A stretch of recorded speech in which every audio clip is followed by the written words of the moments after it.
Hi, friends. It's Andy. Thanks for tuning in to this special Watch Post report.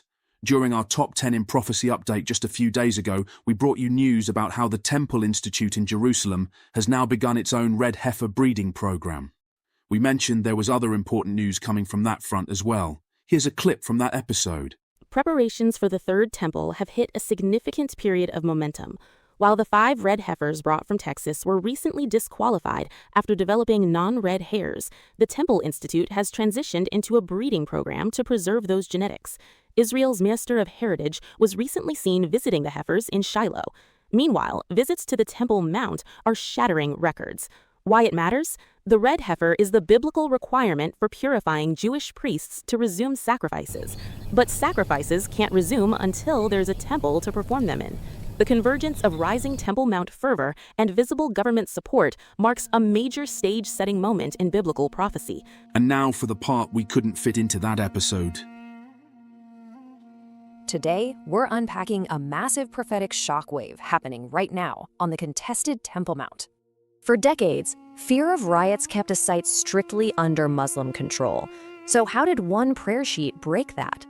With Jewish prayer banned up top, believers usually use the Western Wall below, but suddenly Israel is loosening those restrictions. This historic shift started small. They allowed just one pre-approved page containing a core Jewish blessing called the Amidah.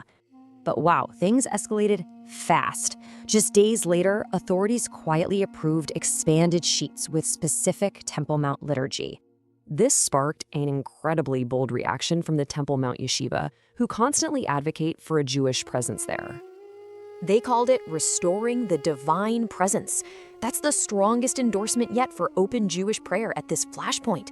So who's actually orchestrating this massive spiritual and bureaucratic shift behind the scenes? Let's take a look. National Security Minister Itamar Ben-Gvir pushed hard for this access, and top police commanders actually implemented the new policy.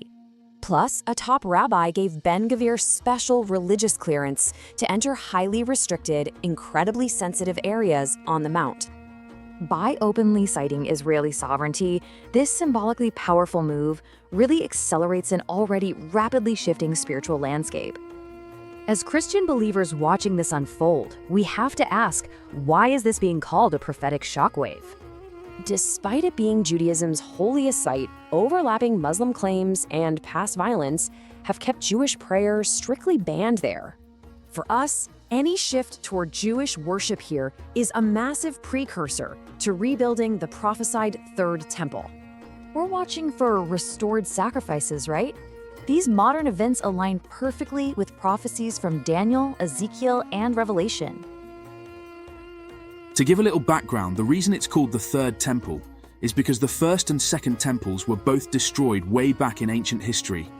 King Nebuchadnezzar of Babylon laid waste to the first one, which was Solomon's temple, more than 2,600 years ago.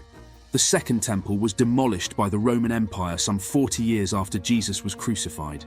There hasn't been a Jewish temple since. So why do prophecy watchers expect a third one to be built?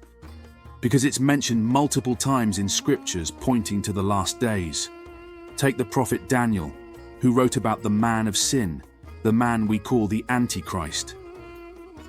Daniel wrote, quote, "Let no man deceive you by any means, for that day shall not come except there come a falling away first, and that man of sin be revealed, the son of perdition, who opposeth and exalteth himself above all that is called God, or that is worshipped, so that he as God sitteth in the temple of God, showing himself that he is God."